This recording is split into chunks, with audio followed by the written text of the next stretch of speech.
भागवत जी जो श्रवण कर लेता है उसे फिर कुछ और श्रवण करने की जरूरत नहीं पड़ती। सर्व वेदेतिहासानाम सारम सारम समद्भुतम। चारों वेद को आप अलग अलग कैसे सुनेंगे, 18 पुराणों को आप अलग अलग कैसे सुनेंगे। इसलिए वेदव्यास जी ने कहा कि भागवत सुन लो, फिर आपको अलग से कुछ सुनने की जरूरत नहीं है। ये भागवत श्रवण कर लेने के बाद कुछ भी सुनने की आवश्यकता नहीं है। फिर तो बस जीवन में भगवान नाम आ जाए, भगवान का गुणगान हम गाने लग जाएं बस। सच्चिदानंद भगवान कैसे हैं देखो, भागवत जी में सबसे पहला जो भगवान का चिंतन है वो कैसा चिंतन है? सच्चिदानंद, सतचित आनंद। ईश्वर कैसे हैं? सतचित आनंद। भगवान सत्यम परम धीमहि है। उमा कहाँ हूं मैं अनुभव अपना, सत हरि भजन जगत सब सपना। अच्छा ये बताओ सत्य क्या है और झूठ क्या है? मैया आवाज आ रही है ना? बताओ सच किसे कहते हैं? सच किसे कहते हैं? सब लोग बताओ। भगवान ने कूलर चलाया था ना, पानी डालना भूल गए थे, फिर देखो कूलर में पानी भी ठाकुर जी डाल रहे हैं। भगवान जी पूरा ख्याल रख रहे हैं आप लोगों का। तो सुनो, सच किसे कहते हैं और झूठ किसे कहते हैं? बताओ मैया, बताओ झूठ किसे कहते हैं? लाल मैया बोलो, मेरी माँ, झूठ किसे कहते हैं? जो आप बोलती हो उसे। मेरी मैया बता, झूठ किसे कहते हैं? सुनो, झूठ किसे कहते हैं? जो ईश्वर के इतर बुद्धि है वो झूठ है। जैसे कोई सबमय भगवान को देख रहा है। अब सच किसे कहते हैं? जब सच किसे कहते हैं ये जान जाओगे तो झूठ क्या है वो अपने आप समझ में आ जाएगा। झूठ किसे कहते हैं इसे जानने के लिए पहले ये जानना आवश्यक है कि सच किसे कहते हैं। अब बताओ सच किसे कहते हैं? मैया, चाचा राम राम, बैठो, लेट हो गए आप। चाचा बताओ सच किसे कहते हैं? सच किसे कहते हैं? तो सुनो, उमा कहाँ हूं मैं अनुभव अपना, सत हरि भजन जगत सब सपना। सच किसे के सत्य किसे कहते हैं? ईश्वर सत्य है, सत्य ही शिव है, शिव ही सुंदर है। सत्य क्या? सत्यम ईश्वर सत्य है, सत्य ही शिव है, शिव ही सुंदर है। सत्यम शिवम सुंदरम। ईश्वर सत्य है, भगवान ही सत्य है। ये संसार जो दिख रहा है ये सब क्या है? झूठ। अच्छा संसार झूठ कैसे है? ईश्वर सत्य है। अब कण कण में भी तो ईश्वर है। चलो अब देखो सच क्या है झूठ क्या है इसे समझते हैं। चलो बताओ ये क्या है? मैया वहां कहां देख रही हो मेरी माँ? सीधा सीधा देखो, बताओ ये क्या है? जोर से, जोर से। आप कह रहे हैं रुमाल, यही झूठ है। क्या है ये? ये रुमाल है? कपड़ा, कपड़ा है ये? पकड़ो। और क्या है ये? रुमाल आप कह रहे हैं, कोई कपड़ा कह रहे हैं, और क्या है ये? बोलो। धागा। यदि हम एक एक धागा निकाल लें इसका तो रुमाल रह जाएगा? कपड़ा रह जाएगा? बोलो। नहीं। जैसे ये एक एक धागा से ही तो बुनाई करके कपड़ा बना, फिर कपड़े को इतना करके रुमाल कह दिया गया। है क्या ये? धागा। धागे को भी और गहराई से देखो तो क्या है? रुई। धागा किसका बनता है? बोलो। रुई का। कॉटन, कपास, कॉटन है ये, धागा है। जैसे धागा को कपड़ा कह दिया गया, है ये धागा? एक एक धागा निकाल लो तो ना रुमाल रह जाएगा ना कपड़ा रह जाएगा। पर व्यवहार में से कपड़ा कहा जा रहा है, व्यवहार में से क्या बोला जा रहा है? रुमाल है। पर है क्या ये? धागा। उसी तरह जैसे इस कपड़े में धागा समाया हुआ है, बताओ उसमें धागा है या नहीं? जोर से। जैसे इस कपड़े में धागा समाया हुआ है ऐसे ही संसार के कण कण में भगवान समाये हुए हैं। लेकिन जैसे हमें दिखाई तो धागा नहीं पड़ा ना, आपको क्या दिखाई पड़ा? रुमाल, कपड़ा। है तो धागा पर दिखता क्या है? रुमाल, कपड़ा। उसी तरह है ईश्वर पर दिखाई क्या पड़ता है? कि ये स्त्री है, ये पुरुष है, ये बच्चा है, ये बूढ़ा है। एसी को ना नीचे कर दो थोड़ा सा, एसी को थोड़ा नीचे। तो हमें क्या दिखता है? ऐसे नीचे कर दो, नीचे और नीचे। ठीक है क्या? सी राम मैं सब जग जानी, करहूं प्रणाम जोरी जुग पानी। अच्छा बताओ पत्थर में कौन रहता है? बोलो। भगवान। माता में कौन रहता है? भगवान। पिता में कौन रहता है? अतिथि में कौन रहता है? चीटी में कौन रहता है? अरे सबके भीतर ईश्वर है या नहीं? बोलो हाँ या ना। कितनों को पता है कि सबके भीतर भगवान रहते हैं? किस किस को पता है? क्यों मैया, पीली मैया, आपको पता है कि सब में भगवान रहते हैं? तो बताओ आपकी सास में भगवान है कि नहीं? बोलो हाँ। तो काहे लड़ती हो सास से फिर? बहू में भगवान है? बोलो हाँ कि ना। ए मैया, बहू में भगवान है कि नहीं? बोलो हाँ कि ना। है? तो काहे बहू को ताना मारती हो? पति में भगवान है कि नहीं? और पत्नी में? भगवान की व्यापकता निज प्रभुमय देखहि जगत के ही सन करहि विरोध। सब में ईश्वर है। देखो, एक ज्ञान दो तरह का होता है। एक ज्ञान होता है जिसे आप कहते रहिए, दूसरों को देते रहिए ज्ञान, लेकिन एक ज्ञान होता है जिस ज्ञान पर व्यक्ति चलता है। तो ज्ञान देने वाला अलग है और चलने वाला अलग है। अब मुझे आप लोग ये बताओ कि किस ज्ञान से भला होगा? ज्ञान देने के लिए होना चाहिए, बघारने के लिए होना चाहिए, कि उतारने के लिए होना चाहिए? बताओ किस ज्ञान से भला होगा समाज का? देने वाले ज्ञान से कि उतारने वाले ज्ञान से? उत्तर दो, बोलो मेरी माँ, किस ज्ञान से? इसलिए हम कोशिश करें कि ज्ञान दें कम, उस ज्ञान को अमल में ज्यादा लाएं, उतारें ज्यादा, चरितार्थ करें। तो ईश्वर सत्य है। जब ईश्वर सत्य है तो फिर ईश्वर के अतिरिक्त फिर जो है सब झूठा है। झूठा क्या है? सब कुछ झूठा है। जो बदल जाए वो झूठा है, जो कभी ना बदले वो सच्चा है। अब बताओ कौन बदलता है और कौन नहीं बदलता? बोलो। द्रौपदी के कितने पति हैं? बोलो। द्रौपदी के कितने पति हैं मैया? 5। जब 5 पति बैठे थे तब द्रौपदी के कपड़े उतारे गए भरी सभा में। तो द्रौपदी ने सबको बुलाया, अर्जुन बचाओ, भीम बचाओ, नकुल बचाओ, सहदेव बचाओ। जब सबको बुलाया तो बताओ कोई आया बचाने के लिए? इसका मतलब यह हुआ कि आप यदि रिश्तों को सच समझते हैं, रिश्तों को अपना मानते हैं, तो फिर अर्जुन को आना था ना द्रौपदी को बचाने। इसका मतलब यह हुआ कि ये सब कुछ जो था, द्रौपदी के 5 पति बैठे हैं और साड़ी खिंच रही है। तो ये जो रिश्ते नाते हैं, क्या बोलता है पति? हम तुम्हारे साथ हैं, कभी तुम्हारा साथ नहीं छोड़ेंगे। लेकिन जब द्रौपदी पर संकट आया तो पति सामने थे पर साथ दिया? उत्तर दो, किसने साथ दिया? जब द्रौपदी ने पुकारा तब भगवान ने साथ दिया। सच्चाई यही है कि जगत साथी नहीं है, जगन्नाथ साथी है, भगवान साथी है। इसलिए आपको यह समझना जरूरी है कि आपका कौन है। द्रौपदी ने बड़ी देर लगा दी। अच्छा ये बताओ, भगवान कृष्ण के आने में देर लगी कि द्रौपदी के बुलाने में देर लगी? कहां देर थी? जोर से। बुलाने में देर थी। द्रौपदी ने केवल गोविंद कहा, गोविंद का केवल गो कह पाई, विंद नहीं बोल पाई। गोविंद, गोविंद का केवल गो बोल पाई। गो। श्री कृष्ण द्वारिकाधीश द्वारिका से भोजन कर रहे थे। माता भगवती रुक्मणी भोजन प्रसादी पवा रही थी और जैसे ही पुकारा, भगवान भोजन कर नहीं रहे थे। रुक्मणी अम्बा बोली कि प्रभु कुछ खा लो। भगवान बोले मैं अभी नहीं खा सकता। क्यों? मेरे भक्त पर संकट है। अच्छा संकट है तो एक काम करो, तो आप जाओ संकट से उबारो। बोले नहीं, द्रौपदी ने अभी तक पुकारा नहीं है, बुलाया नहीं। जब तक बुलाएगी नहीं मैं कैसे जाऊं? जब तक द्रौपदी बुलाएंगी नहीं मैं कैसे जा सकता हूं? जब द्रौपदी ने देखा सबको बुलाकर, अर्जुन आओ, भीम आओ, नकुल आओ, सहदेव आओ, सबको बुला बुलाकर जब द्रौपदी माता थक गई, तब द्रौपदी ने दोनों हाथ उठाकर कहा, हे श्याम सुंदर, हे गोविंद, अब जाए ना लाज हमारी, अब जाएगी लाज तुम्हारी, आ जाओ कृष्ण मुरारी। द्रौपदी ने कहा, पकड़ लो हाथ बनवारी, नहीं तो डूब जाएंगे।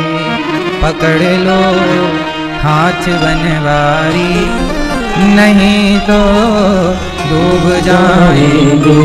हमारा कुछ न बिगड़ेगा, तुम्हारी लाज जाएगी। हे गोविंद, तुम्हारे ही भरोसे पर जमाना छोड़ बैठे हैं, तुम्हारे ही भरोसे पर जमाना छोड़ बैठे हैं। जमाने की तरफ देखो, हमें कैसे बचाओगे। पकड़ लो हाथ बनवारी, नहीं तो डूब जाएंगे।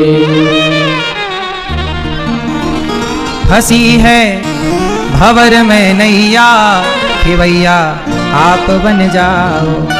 हंसी है भंवर में नैया, खिवैया आप बन जाओ। खिवैया आप बन जाओ, तो बेड़ा पार हो जाए। यदि आप नहीं आओगे ना गोविंद, तो ये साड़ी जो उतर रही है, ये लाज जो जा रही है, ये द्रौपदी की नहीं श्री कृष्ण, ये लाज आपकी जा रही है। जब द्रौपदी ने गोविंद को पुकारा तो देखो उनके अपने लोग वहां खड़े रहे, लेकिन उन लोगों ने रक्षा नहीं की, और द्रौपदी ने जब भगवान को पुकारा तो भगवान ने रक्षा की। इसलिए हम आपसे कहते हैं कि पूरा भरोसा, जैसे द्रौपदी ने कृष्ण पर भरोसा किया और भगवान उनके रक्षक बन गए, आप भी भगवान पर भरोसा करिए, भगवान आपके रक्षक जरूर बनेगा। तो आपको किसके रक्षक बनना है? आपको किसका भरोसा करना है? संसार के भरोसे ना रहिए। आपको लगता है कि मेरा ये मेरा वो, ना, सबके भगवान है। जब द्रौपदी की साड़ी उतारी गई तब द्रौपदी ने दोनों हाथ उठाकर पुकारा तो प्रकट हो गए श्री कृष्ण, और खींचता रहा दुशासन साड़ी, थक गया, पर क्या बाल भी बांका कर पाया? सुनो, जब रक्षक भगवान हो तो कोई कुछ बिगाड़ नहीं सकता। इसलिए हम बार बार आपसे एक बात कहते हैं कि सदा भगवान के भरोसे रहा करो। हे प्रभु, आप ही हमारे माता हैं, आप ही हमारे पिता हैं, आप ही हमारे कर्ता धर्ता हैं, जो है आप हैं, आपके सिवा हमारा कोई नहीं है। तो ईश्वर सच का साथ देते हैं, इसलिए भगवान का नाम है सच्चिदानंद, सत चित आनंद। ईश्वर सत्य, फिर चित, चित मतलब प्रकाश। ईश्वर प्रकाश स्वरूप है। कहां रहते हैं भगवान? कहां रहते हैं भैया? बताओ भगवान कहां रहते हैं? बताओ सब, भगवान कहां रहते हैं? भगवान रहते हैं हम सबके। कहां रहते हैं भगवान? बताओ भैया, कहां रहते हैं भगवान? कहां? यहां छाती में एक्सरे करा लो, रहते हैं, फोटो आ जाएगी। भैया कहां रहते हैं भगवान? बताओ। हम लोग इस गलत फहमी में रहते हैं, हमको लगता है कि भगवान यहां है, भगवान वहां है, वहां। भगवान कहां रहते हैं? कौन बताएगा? मैया, लाल मैया पीछे वाली, कहां रहते हैं भगवान? बताओ। मोकू कहां तो ढूंढे बंदे, मैं तेरे विश्वास में, ना तीरथ में, ना मूरत में, ना कावा कैलाश में, मोकू कहां तो ढूंढे बंदे, मैं तेरे पास में। खोजी होए तो मिल भी जाऊं, खोजी होए तो मिल भी जाऊं, पल भर की ही तलाश में, मोकू कहां तो ढूंढे बंदे, मैं तेरे विश्वास में। यदि विश्वास है तो भगवान सब जगह है, और विश्वास नहीं है तो भगवान कहीं नहीं है। मानो तो मैं गंगा मां हूं, ना मानो तो बहता। एक भक्त हुए हैं धन्ना जाट, क्या नाम था उनका? मैया धन्ना। उन्हीं धन्ना के नाम से कहावत चलती है, धन्ना सेठ। लोग नहीं कहते वो तो बड़े धन्ना सेठ। तो धन्ना सेठ कहावत कहां से चालू हुई? एक भक्त हुए हैं धन्ना। सुनो उनकी एक छोटी सी चर्चा। धन्ना नाम के एक भक्त थे, उनके गांव में गुरुजी आए, शालिग्राम लेकर आए। गुरुजी पूजा कर रहे थे। धन्ना जी ने कहा कि ये कौन है? बोले ये हमारे भगवान है। तो धन्ना उस समय बालक थे, 5-6 साल के। बोले हम मचल गए, बोले हमें भगवान चाहिए, हमें ये वाले भगवान दे दो, भगवान चाहिए। गुरुजी ने समझाया कि बेटा ये भगवान ऐसे थोड़ी होते हैं, हम तुम्हें अपना बांटते रहें। कल को दूसरा बच्चा बोलेगा कि हमें दे दो, तीसरा बच्चा बोले, तो गुरुजी बोले अच्छा रहो रहो, हम तुम्हारे लिए भगवान लाएंगे। न धन्ना मचल गए। तो वो नदी नहाने गए सवेरे सवेरे, तो वहां से ना एक नदी का पत्थर उठा के ले आए गुरुजी, और पत्थर उठाकर ले आए। देखो सामान्य पत्थर, जिस पत्थर को लोग उठा के अपना एड़ी वगैरह घिस लेते थे, एड़ी घिस करके और पत्थर फेंक देते, वो पानी में पड़ा पत्थर उठा करके सुंदर सा गोल मटोल सा गुरुजी ले आए। और जब गुरुजी पत्थर लाए और रखे अपने सिंहासन के बगल में, उनको भी उन्होंने चंदन वंदन लगाया, तुलसी चढ़ाई। और धन्ना से कहा कि धन्ना बता, देख हमारे पास 2 भगवान है, एक छोटे भगवान, एक बड़े। तो जो नदी से पत्थर लाए थे वो थोड़ा बड़ा साइज का पत्थर था, और जो उनके शालिग्राम जी थे वो थोड़ा छोटे थे। तो धन्ना से बोले तुझे कौन से भगवान चाहिए? बोले बड़े वाले। तो वो नदी का पत्थर ला करके दे दिया गुरुजी ने। धन्ना बच्चा था, अच्छा गुरुजी को क्या लगा ये बच्चा है, ये तो जिद कर रहा भगवान की, थोड़ी पूजा करेगा।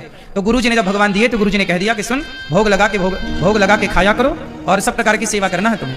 ये कह करके गुरुजी तो चले गए। लेकिन देखो वो धन्ना नाम का जो बच्चा था, उसकी श्रद्धा उस पत्थर में ही हो गई, जबकि वो शालिग्राम जी नहीं थे, गली का एक पत्थर था। लेकिन जब श्रद्धा उस पत्थर में हो गई तो वो जब गैया चराने जाएं तो अपने साथ भगवान लेके जाएं, वो बटैया जो गुरुजी ने दी पत्थर, और बोले कि आप पहले भोग। गुरुजी ने कहा कि आप खाओ। अब वो रोटी अचार लिए बैठे हैं, भगवान को खवा रहे, पत्थर को खवा रहे हैं कि खाओ प्रभु खाओ। अब भगवान जी तो खाए नहीं। लेकिन धन्ना की जिद और भक्ति देखिए कि उनका सुबह से शाम हो गई, बोले प्रभु जब तक आप नहीं खाओगे मैं नहीं खाऊंगा। ऐसे करते करते कुछ दिन बीत गए। धन्ना जाट बिल्कुल बालक तो था ही, अब तो भूखा सा रहने लग गए। धन्ना बिल्कुल शरीर काम नहीं करता। माँ बोलती कि बेटा तू दुबला हो गया, खाता पीता नहीं है। अब वो कैसे बताए कि मैंने संकल्प ले रखा है कि जब तक भगवान जी नहीं खाएंगे मैं नहीं खाऊंगा। हुआ ये कि उसकी तपस्या को देखकर, उसके त्याग को देखकर वो पत्थर, भगवान तो भगवान है, भाव का भूखा हूं मैं, भाव ही एक सार है, और भाव से भजले मुझे तो भव से बेड़ा। अब जब भाव प्रकट हुआ तो पत्थर की सामान्य से, बटैया से, पत्थर से भगवान प्रकट हो गए और धन्ना की रोटी खा रहे हैं, धन्ना के हाथ से, और धन्ना की गैया चरा रहे हैं, धन्ना सो रहे हैं और धन्ना की गैया। बड़ी लंबी कथा है धन्ना जाट की। हम तो आपको केवल ये बात समझाना चाहते हैं कि भगवान कहां से प्रकट होते हैं? जहां विश्वास होता है। कोई भी पत्थर को उठाकर आप कह दीजिए कि ईश्वर है। यदि आपकी श्रद्धा होगी तो पत्थर को भगवान कौन बनाता है? आपकी श्रद्धा ही तो बनाती है। आपकी श्रद्धा ना हो तो वो तो पत्थर ही है ना, लेकिन आपकी श्रद्धा हो तो पत्थर क्या हो जाता है? बोलो, बताओ। प्रहलाद जी ने श्रद्धा से खंबे की ओर इशारा कर दिया। जब हिरण्यकश्यप ने पूछा कि कहां है तेरा भगवान, तो प्रहलाद जी ने क्या कहा? न केवलम में भवतश्च राजन सवै बलम बलिनाम चा परेशान। जिस बल से आप गरज रहे हैं वो बल भी तो ईश्वर का है। जिस बल से हम बोल रहे हैं, तो बताइए बोलने का जो बल है, किसका बल है? बोलो, क्या भगवान के बल के बिना बोला जा सकता है? क्या भगवान के बल के बिना सुना जा सकता है? क्या भगवान के बल के बिना चला जा सकता है? मैया, इसका मतलब ये साफ साफ है कि हम सबके पास जितना भी बल है वो हमारा बल नहीं है। अच्छा ये बताओ, कूलर चलता है, किसके बल से चलता है? बोलो, चलता कूलर है, पर कूलर को ताकत कौन देता है? बोलो, बिजली, लाइट, हाँ या ना? बिजली, चलती बिजली है तो कूलर चलेगा, बिजली चली गई तो कूलर नहीं चलेगा। चल रहा है कूलर, हवा दे रहा है कूलर, पर पावर कौन दे रहा है? पावर देने वाली बिजली दिखाई नहीं पड़ती, पर हवा देने वाला कूलर दिखाई पड़ता है। उसी प्रकार अनिरुद्धाचार्य दिखाई पड़ता है, पर अनिरुद्धाचार्य को चलाने वाली वह शक्ति जो ईश्वर है वो नजर नहीं आती। आप दिखाई पड़ते हैं, पर आपको चलाने वाली जो शक्ति है वह नजर नहीं आती। आप जिस शक्ति से देख रहे हैं वो शक्ति ईश्वर की है, आप जिस शक्ति से बोल रहे हैं वो शक्ति ईश्वर की है। इसलिए हमें ये नहीं समझना चाहिए कि हम कुछ करते हैं, नहीं, भगवान हमसे कराते हैं, हम करता नहीं है। करता कौन है? करते हो तुम कन्हैया, मेरा नाम हो रहा है, और मेरा आपकी कृपा से, बोलो, मेरा आपकी कृपा से सब काम हो रहा है। तो करता कौन है? कराता कौन है? बोलो मेरी मां। इसलिए विश्वास भगवान पर पूरा पूरा रखना चाहिए। ईश्वर कैसे हैं? सच्चिदानंद, विश्व की उत्पत्ति, विश्वोत्पत्ति आदि हेतवे, भगवान आनंद के सागर हैं। अच्छा बताओ, सुख और आनंद, सुख और आनंद ये एक ही है कि अलग अलग हैं? उत्तर दो मेरी मां। सुख अलग है, आनंद अलग है। बताओ, सुख किसे कहते हैं और आनंद किसे कहते हैं? बताओ मैया, क्या बोलती तू? सुख किसे कहते हैं? अच्छा चलो बताओ, सुख का उल्टा क्या है? जोर से, सुख का उल्टा दुख। यदि सुख आएगा तो दुख भी आएगा, क्योंकि सुख का उल्टा दुख है। जैसे दिन का उल्टा रात है, दिन है तो रात जरूर होगी। बोलो हाँ। हंसने का उल्टा रोना है, उसी तरह सुख का उल्टा है दुख। यदि आपको सुख मिला तो दुख जरूर मिलेगा, क्योंकि सुख दुख ये पहलू है सिक्के के दो। लेकिन आपको दुख से बचना है तो मेरे पास एक उपाय है। क्या? एक होता है सुख, सुख का उल्टा है दुख, लेकिन एक होता है आनंद। क्या है? बोलो आनंद, जोर से। चलो बताओ, आनंद का उल्टा क्या है? सुख का उल्टा दुख हुआ, आनंद का उल्टा क्या है? बताओ। कुछ नहीं। सुख का उल्टा दुख हो सकता है, पर आनंद का उल्टा कुछ नहीं होता। इसलिए जो सुखी हैं वो दुखी हो सकते हैं, पर जो आनंदमय है वो सदा आनंद में रहेंगे, क्योंकि आनंद का कुछ अपोजिट नहीं है ना, उल्टा नहीं है। इसलिए कहता हूं कि आनंद में रहा करो। इसलिए हमारे भगवान का नाम क्या है? जो आनंद सिंधु सुख राशि, सी करते त्रैलोक्य सुखासी। भगवान का एक नाम है आनंद। इसलिए बोलते हैं नंद के आनंद भयो जय कन्हैया। हाँ, नंद के कृष्ण भयो नहीं बोलते, आनंद नाम भगवान का है। भगवान का क्या नाम है? मैया, क्या नाम है? इसलिए आप सुख में रहोगे कि दुख में? ना सुख में रहो ना दुख में, किस में रहोगे? आनंद में। किस में रहोगे? आनंद में। अच्छा, आनंद कहाँ है? चलो बताओ। वो जिसके जीवन में मिला सत्संग है, उसे हर घड़ी आनंद ही आनंद है। यदि सत्संग मिल गया तो आनंद मिल गया। आनंद की आज कमी हो। आज देखो, सुख सबके पास है, आज सुख तो सबके पास है, पर आनंद की कमी है। आनंद की कमी क्यों है? क्योंकि सत्संग नहीं कर रहा है व्यक्ति। जब सत्संग नहीं करोगे तो भाई मिलना क्या है? इसलिए सत्संग करना सीखिए। सत्संग बहुत जरूरी है। जो सत्संग करता है वो आनंद में रहता है। भगवान विश्वोत्पत्ति आदि हेतवे, भगवान विश्व की उत्पत्ति करते हैं, पालन करते हैं और संहार करते हैं। भगवान के काम कितने हैं? 3। क्या काम है? विश्व की उत्पत्ति करना, पालन करना और संहार करना। क्या करते हैं भगवान? आपको बनाते हैं, आपका पालन करते हैं, आपका संहार करते हैं। उत्पन्न करना, पालन करना और संहार करना। तापत्रय विनाशाय, सारे दुखों से दूर कौन करता है? बताओ, दुख से दूर कौन करता है हम सबको? सारे दुखों से हमें भगवान दूर कर सकते हैं। 3 प्रकार के दुख होते हैं। दुख कितने तरह के होते हैं? 3।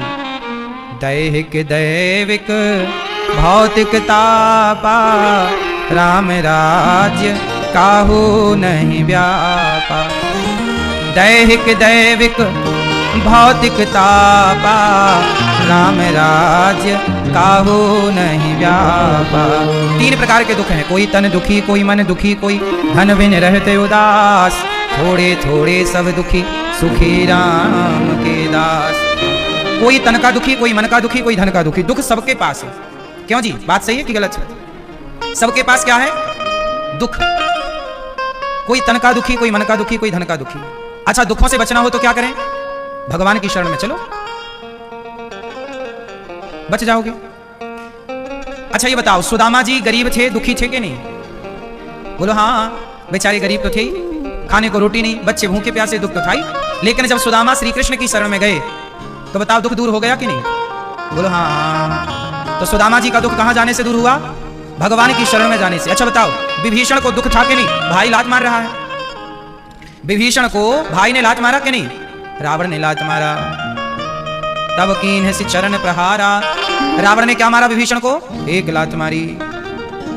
और लात खा के विभीषण कहां गए? बताओ, भगवान की शरण में। और जैसे ही लात खाकर विभीषण भगवान की शरण में गए तो भगवान ने क्या किया? विभीषण को लंका का, बोलो मेरी मां, राजा बना दिया। हाँ, लातें खा खा कर भी यदि कोई भगवान की शरण में चला जाए तो भगवान उसे राजा बना देते हैं। पर कोई शरण में जाए तो, अब आप तो जा ही नहीं रहे शरण में। आप कहां किसकी शरण में जा रहे हैं? आप शराबी की शरण में जा रहे हैं। भैया जरा पिलाओ हमें भी एक पौआ। आप शराबी की शरण में जा रहे हैं। देखो, यहां पर ना कोई गुटखा खा रहा हो तो आप उसकी शरण में जाओ। भाई साहब जरा, तो गुटखा खाने वाला ना बड़ा परोपकारी होता है, बेचारा अकेला नहीं खाता। तंबाकू वाला सबको दान पुण्य करता है। तंबाकू लोगे, तुम भी खाओ, तुम भी खाओ। गुटखा खाने वाले की शरण में जाओगे तो गुटखा मिलेगा। तंबाकू खाने वाले की शरण में जाओ, तंबाकू मिलेगी। शराब पीने वाले की शरण में जाओ तो आधी गिलास तुम्हें भी पिला देगा। यार आ गए हो, चलो यार पी लो, 1 पैक तुम भी मारो। शराबी की शरण में जाओगे तो शराबी शराब देगा। वैश्या की शरण में जाओगे तो वैश्या अपना शरीर देगी। और भगवान की शरण में जाओगे तो भगवान अपना सर्वस्व दे देंगे अपने भक्त को। जो संपत्ति से विराव नहीं, दीन दिए 10 मात, सोई संपत्ति विभीषण नहीं, सकुच दीन रघुनाथ। भगवान ने सहज में विभीषण को लंका का राजा। अच्छा बताओ, सुग्रीव अच्छे आदमी है कि बुरे आदमी है? जोर से मैया बताओ मेरी माँ। सुग्रीव को जानते हो आप मैया? क्यों आपके बगल में रहते हैं क्या? हाँ? सिर तो ऐसे हिला रही है मैया जैसे आपके पड़ोसी हो सुग्रीव। सुग्रीव को जानते हो आप? अच्छे हैं कि बुरे हैं सुग्रीव? बोलो, अच्छे हैं? हाँ, सुग्रीव इतने अच्छे हैं कि वो भगवान की परीक्षा लेने लग गए। सुग्रीव भगवान की क्या ले रहे हैं? परीक्षा। बोले, सुग्रीव बोले कि आप हमारे भैया को नहीं मार पाओगे, बाली को बड़ा बलवान है। राम जी बोले मार देंगे, चिंता ना करो। नहीं नहीं, आप तो मार ही नहीं सकते। सोचिए, सुग्रीव ऐसे हैं जो भगवान पर संदेह करते हैं। भगवान पर भरोसा नहीं है सुग्रीव को। सुग्रीव को भगवान पर क्या है? संदेह। चूंकि संदेह तो है, परंतु सुग्रीव में अच्छाई क्या है कि सुग्रीव को भगवान पर तो संदेह है, पर भगवान के भक्त हनुमान पर कोई संदेह नहीं है। यदि आपका भगवान पर विश्वास हो या भगवान पर ना हो तो भगवान के भक्त पर विश्वास हो तो भी आपका कल्याण हो जाएगा। यदि आपका भक्त पर विश्वास नहीं और भगवान पर विश्वास नहीं तो फिर संशयात्मा विनश्यति, फिर कल्याण ना होगा। विश्वास कहां हो? या भगवान पर या भगवान के भक्त पर भरोसा। तो विश्वास करो। क्या करना है मेरी माँ? भगवान पर और शरण में जाओ। किसकी शरण में जाओ? गुटखा खाने वाले की शरण में जाएं कि शराबी की? बताओ मैया, किसकी शरण में जाएं? भक्त की जाएं कि भगवान की? अर्जुन किसकी शरण में गए? अर्जुन किसकी शरण में गए?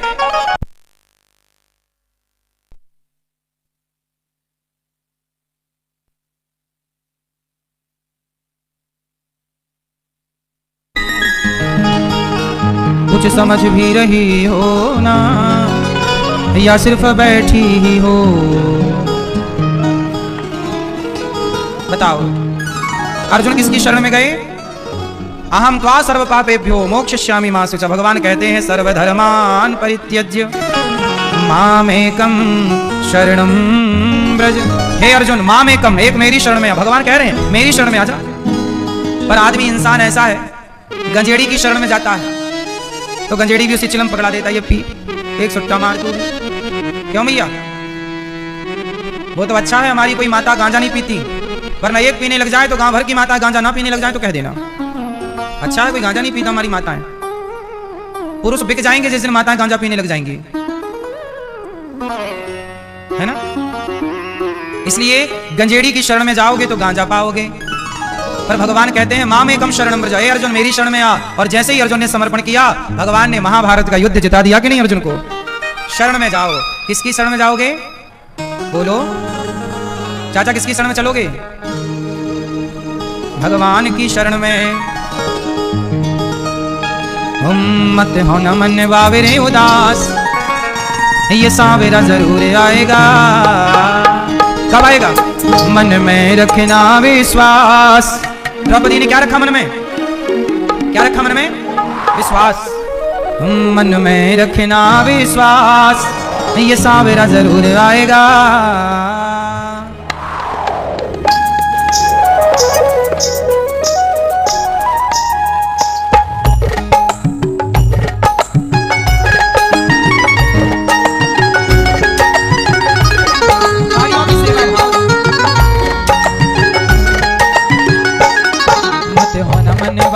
उदास, ये सावेरा जरूर आएगा। मत होना मन बावरे उदास, ये सावेरा जरूर आएगा। मन में रखना विश्वास, ये सावेरा जरूर आएगा। मन में रखना विश्वास, ये सावेरा जरूर आएगा। मत होना मन बावरे उदास, ये सावेरा जरूर आएगा। मत होना मन बावरे उदास, ये सावेरा जरूर आएगा।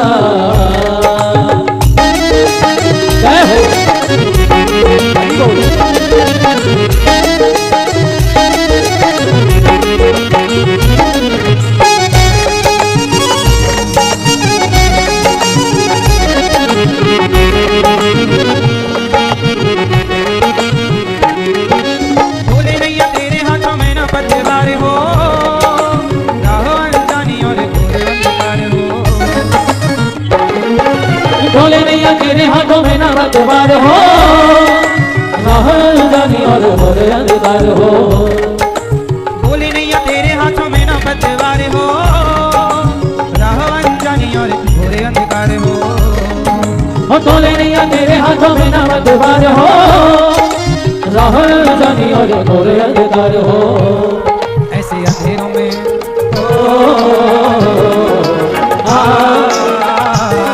ऐसे अंधेरों में बन के प्रकाश, ये सावेरा जरूर आएगा।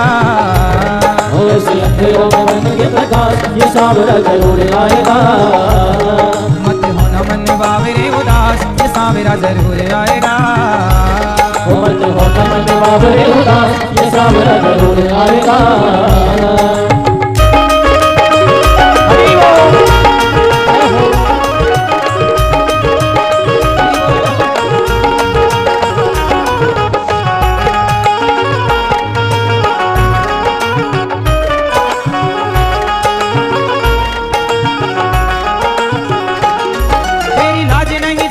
इतना तू जानना, कसौटी पे डटे रहना, हार नहीं मानना। वो तेरी लाज नहीं जाने देगा, इतना तू जानना, कसौटी पे डटे रहना, हार नहीं मानना। ये भगवान पे भरोसा है। यदि भरोसा है तो ईश्वर आपकी लाज बचाए रखेंगे। तेरी लाज नहीं जाने देगा, इतना तू जानना, कसौटी पे डटे रहना, हार नहीं मानना। वो तेरी लाज नहीं जाने देगा, इतना तू जानना, कसौटी पे डटे रहना, हार नहीं मानना। सच प्रेमी नहीं हो, सच प्रेमी नहीं होते हैं निराश, ये सावेरा जरूर आएगा। और सच्चे प्रेमी नहीं होते हैं निराश, ये सावेरा जरूर आएगा। मत होना मन बावरे उदास, ये सावेरा जरूर आएगा। मत होना मन बावरे उदास, ये सावेरा जरूर आएगा।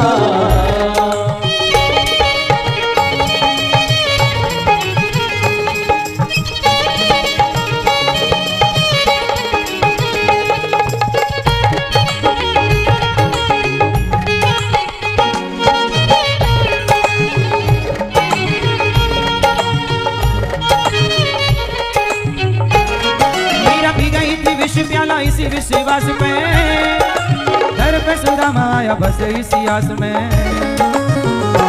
ओ मीरा भी गई थी विष प्याला इसी विश्वास में, दर पे सुदामा आया बस इसी आस में।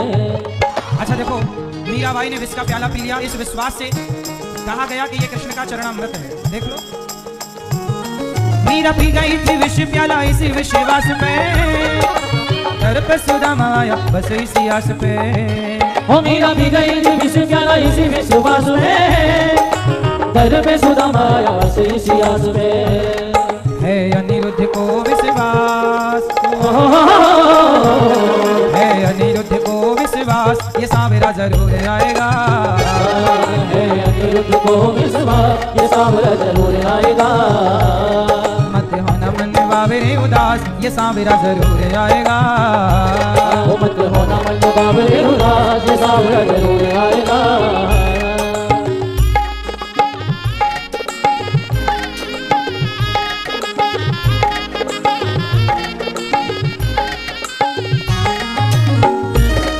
मत होना मन बाबरे उदास, ये सांवरा जरूर आएगा। मत होना मन बाबरे उदास, ये सांवरा जरूर आएगा। मत होना मन बाबरे उदास, ये सांवरा जरूर आएगा। मन में रखना विश्वास, ये सांवरा जरूर आएगा। आएगा मेरा सांवरा दिल से बुला के दे, आएगा मेरा सांवरा दिल से बुला के दे। आएगा मेरा सांवरा दिल से बुला के दे। आएगा मेरा सांवरा दिल से बुला के दे। आएगा आएगा आएगा मेरा सांवरा दिल से बुला के दे। आएगा मेरा सांवरा दिल से बुला के दे। मन में रखना विश्वास, ये सांवरा जरूर आएगा। मन में रखना विश्वास, ये सांवरा जरूर आएगा। तो मन में क्या रखना पड़ेगा? विश्वास। सुखदेव भगवान ऐसे श्री कृष्ण को हम नमस्कार करते हैं जो सारे दुखों को दूर करते हैं। राधा सहित श्री कृष्णाय वयम नुमः। यम प्रव्रजन्त मनुपेत मपेत कृत्यम, द्वैपायनो विरह कातर आजुहाव, पुत्रेति तन्मयतया तरवोभिनेदुस्। हे सुखदेव भगवान का जब प्राकट्य हुआ, तम सर्वभूत हृदयम मुनिमानतोष्मि। सुखदेव भगवान का जन्म हुआ, प्रकट भये और जन्म लेते ही सुखदेव भगवान चल पड़े सत्संग करने। ऐसे सुखदेव भगवान को हम बार बार नमस्कार करते हैं। इसके बाद सूत जी महाराज बैठे हैं, सौनक आदि ऋषि बैठे हैं नैमिषारण्य में। सूत जी आए और सूत जी ने कहा कि हमें कथा सुनाइए। कृष्ण प्राप्ति क्रम शाश्वत साधनम तद्वदाधुना, कृष्ण की प्राप्ति का साधन क्या है, कृपया आप हमें ये बताइए। तब सूत जी महाराज कहते हैं कि आप बैठिए और हम आपको सुनाते हैं कि भागवत सुनने का फल क्या है। देखो, सुकम नत्वा वदन सर्वे। एक बार सुखदेव जी को नमस्कार करने देवता स्वर्ग लोक से आए और देवताओं ने स्वर्ग लोक से आकर कहा कि हे सुखदेव जी, ये स्वर्ग का अमृत राजा परीक्षित को दे दो और ये कथा का अमृत आप हमें पिला दो। मतलब कथा का विनिमय कर लो। एवं विनिमय जाते सुधार आज्ञा प्रवीयताम, आप अदला बदली कर लो। स्वर्ग का अमृत आप परीक्षित को पिला दो और कथा का अमृत आप हमें पिला दो। अच्छा एक बात बताओ भैया, पीछे बैठे भैया ध्यान से सुनेंगे, सुनो। अच्छा एक बात बताओ, स्वर्ग का अमृत ज्यादा अनमोल है या भगवान की कथा ज्यादा अनमोल है? बताओ आपके हिसाब से क्या कीमती है? स्वर्ग का अमृत पी करके देवता अमर तो हो जाते हैं, बस परंतु उस अमरता का भी ना कुछ समय है कि आप इतने समय के लिए अमर होंगे। सदा के लिए देवता अमर नहीं है। देवताओं की भी एक सीमा है, कितने समय के लिए अमर होंगे। देवता कितने समय के लिए अमर है बताओ, बताएं आपको। जैसे ब्रह्मा जी की उम्र है 100 साल। ब्रह्मा जी के एक दिन में 1000 चतुर्युग बीत जाता है, जिसे कल्प कहते हैं। एक कल्प में 14 मनवंतर होते हैं। जैसे ये वैवस्वत मनवंतर चल रहा है, अभी वर्तमान में कौन सा मनवंतर चल रहा है? वैवस्वत मनवंतर। इस वैवस्वत मनवंतर में जो इंद्र हैं वो वर्तमान में पुरंदन नाम के राजा इंद्र बने बैठे हैं। अभी जो वर्तमान में इंद्र हैं उनका क्या नाम है? पुरंदन। आगामी मनवंतर में राजा बलि को देवराज इंद्र बनाया जाएगा। इंद्र बदल जाते हैं। इंद्र की उम्र कितनी होती है? 100 साल। इंद्र का 100 साल कितना बड़ा होता है? जैसे हम लोगों का 1 साल होता है तो देवताओं का 1 दिन होता है। हमारे 6 महीने का क्या होता है? सूर्य उत्तरायण। और 6 महीने का सूर्य, बोलो हाँ कि ना? सूर्य उत्तरायण और सूर्य दक्षिणायन। आप समझते हो इन बातों को? अभी क्या चल रहा है? सूर्य उत्तरायण चल रहा है कि दक्षिणायन है? जब सूर्य उत्तरायण होता है तब देवताओं का दिन आता है, और जब सूर्य दक्षिणायन होता है तब देवताओं की रात्रि आती है। जो देव उठनी एकादशी आती है दीपावली के बाद, उस देव उठनी एकादशी से देवताओं का सुबह हो जाता है। और जो जनवरी में मकर संक्रांति आती है, तो मकर संक्रांति से ही सूर्य उत्तरायण हो जाते हैं, देवताओं का पूरा दिन हो जाता है। फिर 6 महीने वो चलता है। फिर देव उठनी एकादशी जैसे आती है, ऐसे देव शयनी एकादशी आती है, जहां से देवता शयन करते हैं। तो देवताओं की उम्र भी 100 साल की है। फर्क इतना है कि हम 1 साल जब हमारा होता है, तब देवताओं का 1 दिन होता है। इस तरह देवताओं का 100 साल का टाइम है, पर 100 साल बाद उन्हें मरना पड़ता है। देवताओं को जैसे हमारी 100 साल की उम्र होती है, जैसे आपके 100 साल बीते ना, तो देवताओं के केवल 100 दिन बीतेंगे। 100 दिन आपके जब पूरी जिंदगी बीत जाएगी 100 साल की, तब देवताओं का 3 महीने और 10 दिन बीतेंगे।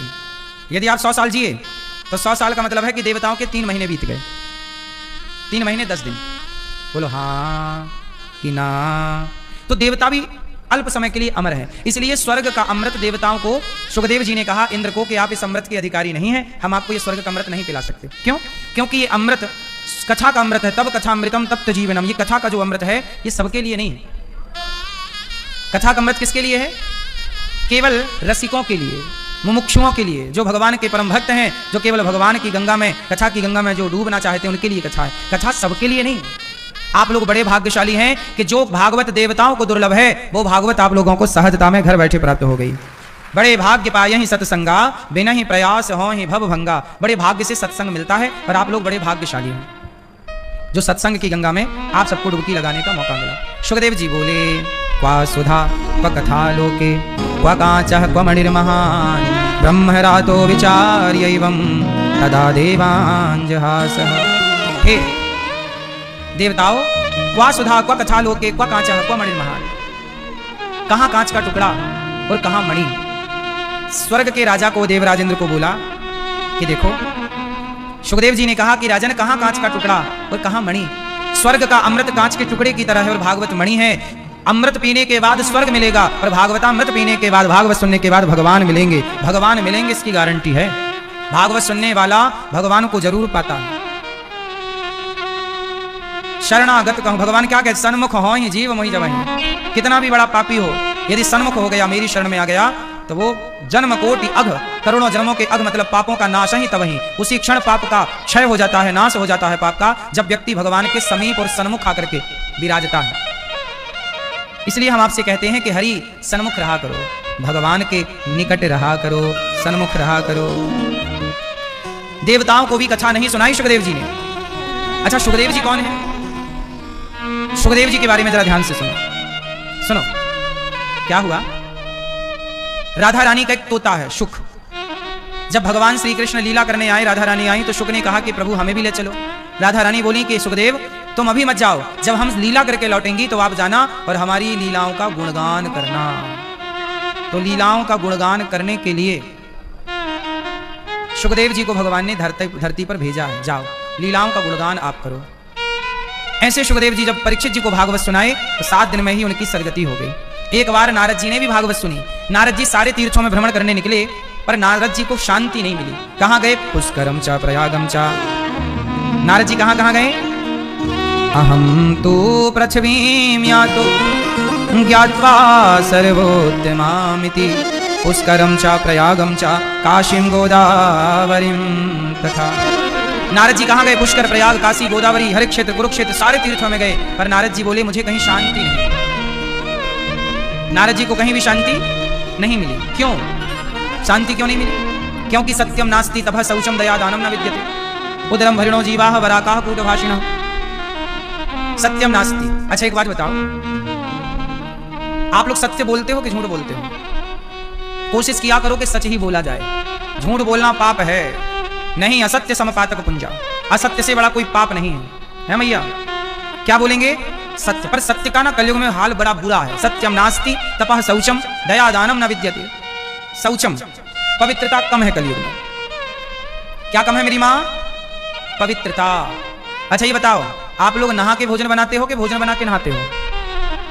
मैया पहले बना लेती हो फिर नहाती हो? नहीं मैया, ओ गुलाबी मैया, पहले क्या करती हो? पहले नहा लेती हो। अच्छा ये बताओ, कितनी बार नहाना चाहिए दिन में? 1 बार, 2 बार, 3 बार, 4 बार?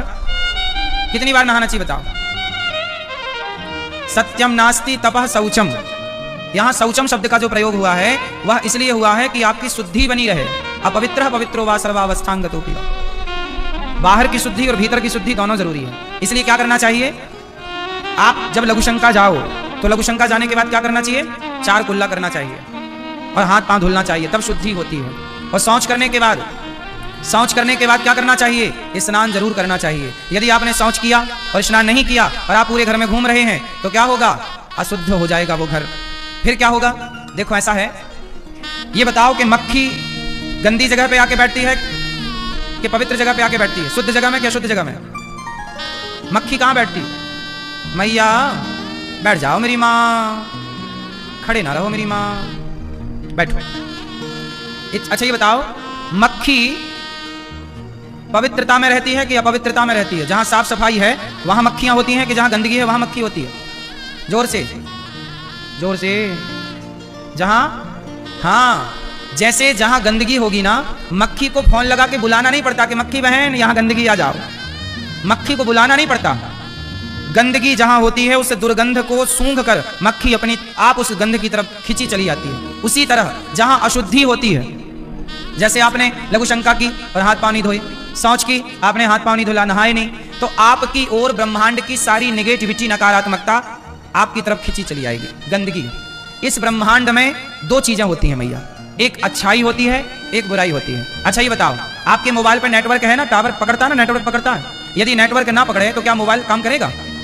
अच्छा ये बताओ, बड़े बड़े टावर गड़े होते हैं, बड़े बड़े टावर लगे हैं ना, वो टावर क्या करते हैं, ऊपर सैटेलाइट होती है, बहुत ऊपर आकाश में, उस आकाश के ऊपर जो सैटेलाइट है उसकी किरणों को ये टावर कैच करता है, फिर ये टावर आपके मोबाइल पर नेटवर्क पहुंचाता है।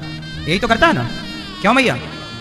आकाश में सबसे ऊपर की सतह पर क्या स्थित है, सैटेलाइट, फिर वो नेटवर्क टावर को देती है, टावर आपके मोबाइल को नेटवर्क देता है।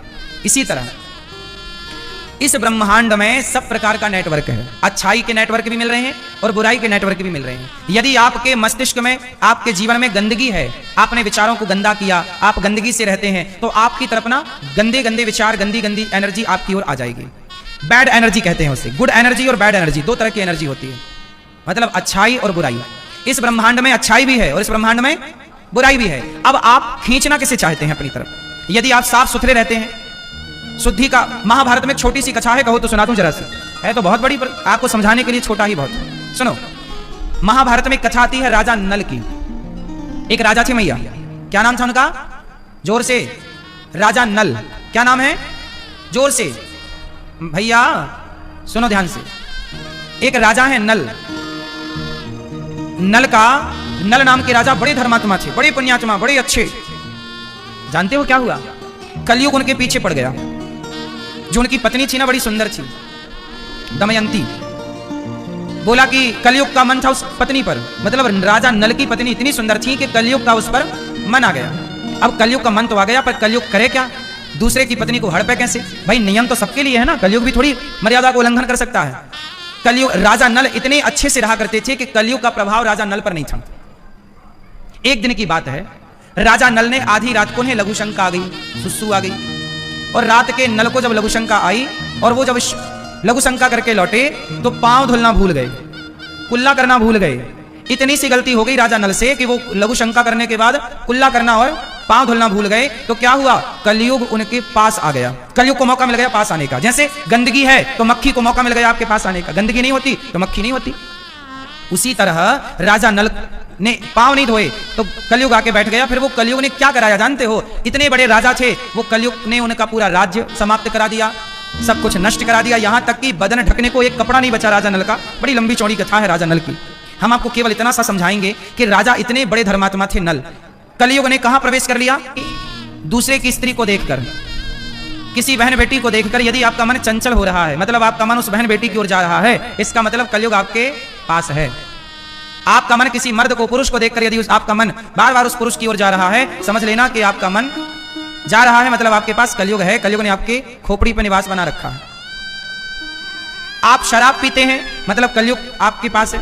आप मांस खाते हैं, मतलब कलयुग आपके पास है। आप पराई स्त्री को गलत नजर से, पराई मर्द को गलत नजर से देखते हैं, मतलब कलयुग आपके पास है। आप हिंसा करते हैं, किसी को मारते हैं बेवजह, जीव हत्या करते हैं, मतलब कलयुग आपके पास है। और आप चोरी करते हैं, इसका मतलब कलयुग आपके पास है। इतनी जगह पर ही कलयुग का ठिकाना है। जीवतम पानम स्त्रिया सूना यत्र धर्मश चतुर्विधा, 5 जगह कलयुग का ठिकाना है, स्थान है। यदि आपका मन किसी पराई स्त्री को देखकर चंचल नहीं होता तो आपके पास कलयुग नहीं है। आपसे मेरी विनती है कि आप अपनी शुद्धि का ख्याल रखा करो, क्योंकि बड़े बुजुर्ग कहते हैं कि जैसी राखे शुद्धि वैसी बने, जोर से, जैसा खाए अन्न वैसा रहे। इसलिए तो आज से लघु शंका के बाद क्या करना है आपको? 4 कुल्ला करना है, स्त्री या पुरुष दोनों के लिए है। शौच करने के बाद बच्चों को सिखाओ कि बेटा तुम शौच करके आए हो, चलो नहाओ। पूरा नहा चुके हो तो कमर से अर्ध स्नान करो, क्योंकि ये शुद्धि ही आपकी बुद्धि बिगड़ने नहीं देगी। वरना आज के लड़का लड़कियों की बुद्धियां देख रहे हो आप, छोटे छोटे बच्चे इलू इलू कर रहे हैं। क्यों बुद्धियां भ्रष्ट हो गई? क्योंकि शुद्धि का ख्याल आपने नहीं रखा, खान पान का ख्याल आपने नहीं रखा। चीजें बिगड़ती कहां से हैं? आपने यदि मौका दिया अपने आप को बिगड़ने का तो बिगड़ जाएगा, नहीं दिया मौका तो नहीं बिगड़ेगा। पहले के लोग ना, मैंने सुना है, आप लोगों से सुना है, मेरे गांव के बुजुर्ग लोग, बड़े लोग बताया करते थे, मेरे दादाजी, हमारे बब्बा बताया करते थे, बब्बा जी मतलब दादाजी, कि पहले के लोग ना जाते थे तो अपनी बाल्टी लेके जाते थे। कुआं होते थे ना हर गली गली, तो अपना पानी निकाल कर पीते थे, रोटी बनाकर खाते थे, किसी के हाथ का भोजन नहीं करते थे। क्यों? किसी के हाथ का भोजन ना करने की वजह क्या थी? अब जैसे उदाहरण से समझो, जैसे आपने किसी वैश्या के घर भोजन कर लिया, तो कहते हैं वैश्या के घर आपने भोजन किया तो जब तक आपके पेट में उसकी रोटियां रहेंगी, उसका अन्न रहेगा, तब तक आपके मन में भी वैसे ही ख्याल आएंगे जैसे कि वैश्या के ख्याल आएंगे। वैश्या के पास ख्याल होते हैं। क्यों? क्योंकि वैश्या का अन्न खाओगे तो बुद्धि कैसी होगी? आप किसी शराबी के घर जाओ और शराबी का अन्न खाओ तो शराबी के अन्न खाने से बुद्धि कैसी होगी? इसलिए कहते हैं सबके यहां भोजन भी नहीं करना चाहिए। जैसा अन्न होगा वैसा मन होगा, जैसी शुद्धि होगी वैसी बुद्धि होगी, जैसा आहार विहार होगा वैसा, जैसा संग वैसा रंग। अच्छा बताओ, कैकेयी माता बुरी थी या मंथरा बुरी थी? जोर से, कौन बुरा है? कैकेयी मां बुरी है कि मंथरा बुरी है? जोर से, जोर से मैया बताओ मेरी मां, कौन बुरा है? कैकेयी मां का दोष नहीं था। कैकेयी मां तो राम से बहुत प्यार करती हैं। कैकेयी मां तो राम को अपना दूध पिलाती हैं। कैकेयी मां तो राम को बड़ा लाड़ लड़ाती हैं। जितना प्यार कौशल्या मां करती हैं उससे ज्यादा प्यार कैकेयी मां करती हैं राम से। लेकिन कैकेयी को मंथरा मिल गई, और जब मंथरा मिली तो मंथरा ने क्या कर दिया? कैकेयी की बुद्धि को भ्रष्ट कर दिया। कैकेयी का दोष नहीं है, संगति का दोष है। यदि कैकेयी जैसों की बुद्धि भ्रष्ट हो सकती है मंथरा के संग से, तो आपकी बुद्धि भी भ्रष्ट हो सकती है किसी मंथरा के संग से, किसी कुसंग से। इसलिए हम कह रहे हैं कि हर कुसंग से अपने को बचाओ। आप कहते हैं हमारे बच्चे बिगड़ गए, कोई बच्चा नहीं बिगड़ता कभी। बच्चा कैसे बिगड़ता है? गलत संगति में पढ़ के बिगड़ जा। मैं यदि गलत संगति में पढ़ता तो क्या मैं नहीं करता? बिल्कुल बिगड़ जाता। मैं गांजा पीने वालों के साथ बैठने लग जाता तो मैं भी गांजा पी रहा होता। मेरी उम्र के मेरे बहुत सारे दोस्त हैं जो गांजा पीते हैं। क्यों? गलती उनकी भी तो नहीं है, उन्हें गांजा पीने वालों की संगति मिल गई। तो जब संगति गांजा पीने वालों की होगी तो आपका दोष क्या है? छोटा बच्चा आपके पास आकर बैठ जाए, अब आप उस बच्चे को चाहे दूध पिलाना सिखा दो, चाहे शराब पिलाना सिखा दो, वो बच्चा तो आपके पास आया था ना। ये तो जिम्मेदारी आपकी थी ना कि आप उसे क्या सिखाएंगे। इसलिए जब कोई बिगड़ता है तो बिगड़ने वाले की गलती कम होती है, बिगाड़ने वाले की गलती ज्यादा होती है। देखना ये चाहिए कि ये बिगड़ा है तो बिगाड़ने वाला कौन है, उसके कान पकड़ने चाहिए। आज हम लोग गलती क्या करते हैं कि हम लोग ना किसी को बोलते नहीं, गलत को गलत बोलना सीखो। यदि आप गलत को गलत नहीं बोलोगे तो आज आपका बेटा गलत हुआ है, कल इनका बेटा गलत होगा, इनका बेटा, सारे बच्चे गलत हो जाएंगे। जिन लड़कों को, जिन युवाओं को काम करना चाहिए था, पैसा कमाना चाहिए था, गृहस्थी को संभालना चाहिए था, आज वो लड़के गुटखा खा रहे हैं, सिगरेट पी रहे हैं, गांजा पी रहे हैं, दारू पी रहे हैं। हमारे अपने क्षेत्र में कितने छोटे छोटे बच्चे गुटखा खा रहे हैं, कितने छोटे छोटे बच्चे गांजा पी रहे हैं। क्या हम सबकी जिम्मेदारी नहीं है? अब जैसे हमारे गांव में पहले ये हाल था कि कोई भी लड़का बीड़ी पीता था ना, और कोई गांव का बड़ा बुजुर्ग आ जाए तो वो बीड़ी फेंक देता था। मतलब कोई भी बूढ़ा होता था उसका सम्मान करता था। हमारी उम्र के लड़के बीड़ी पीते थे और गांव का कोई बूढ़ा आ जाए ना तो बीड़ी फेंक देता था या बुझा देता था। यार इतना मतलब बड़ों के प्रति सम्मान था। अब तो बूढ़े के मुंह पे वो धुआं फेंक रहा है मुंह से निकाल कर, अब तो बिल्कुल इज्जत नहीं कर रहा है। हाँ या ना? इसलिए अभी समय है संभल जाने का। मैंने बीड़ी ना पीकर, गांजा ना पीकर, शराब ना पी करके मैंने सेवा करना चुना, तो देखिए भगवान ने सेवा में लगाए रखा। भगवान सबको मौका देते हैं। भगवान सबको अवसर देते हैं, कोई अपने समय का सदुपयोग कर लेता है तो कोई अपने समय का सदुपयोग नहीं करता। भगवान अवसर सबको देते हैं। इसलिए मेरी प्रार्थना है कि सबसे पहले हम अपनी संगति को ठीक करें, आसपास के माहौल को ठीक करें। कोई भी गांजा पीता दिख जाए तो हर बूढ़े का कर्तव्य है कि उसके गाल में 2 थप्पड़ तो जमा दो बिना पूछे, क्यों रे गाले गांजा पीता। सोचो कि मेरा बेटा यदि कोई गलत रास्ते पर चल पड़ा तो क्या केवल मेरी जिम्मेदारी है कि मैं उसे सही रास्ते पर लाऊं? क्या समाज की और आप लोगों की जिम्मेदारी नहीं है? अरे आपका बेटा गलत रास्ते पर चल पड़ा तो क्या मेरी जिम्मेदारी नहीं है? बेटा किसी का भी हो, बेटा तो बेटा है। कोई भी बच्चा कहीं भी कुछ गलत करते मिल जाए तो हर बड़े हर बूढ़े का कर्तव्य है कि वो उसे खड़े होकर डांटे, क्यों रे? ताकि एक डर पैदा हो कि यार कोई भी बूढ़ा में डांट सकता है, कोई भी। अब देखो आज के जमाने में क्या है ना, कोई किसी को बोल ही नहीं रहा है, कोई किसी को रोक ही नहीं रहा है। तो होता क्या है, जब आप रोकेंगे नहीं, टोकेंगे नहीं तो बात बिगड़ती चलेगी।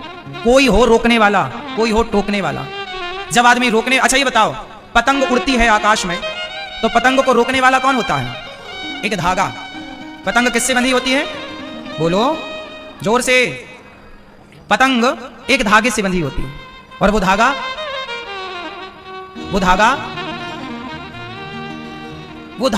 उस पतंग को बहुत ऊंचाई तक पहुंचाता है।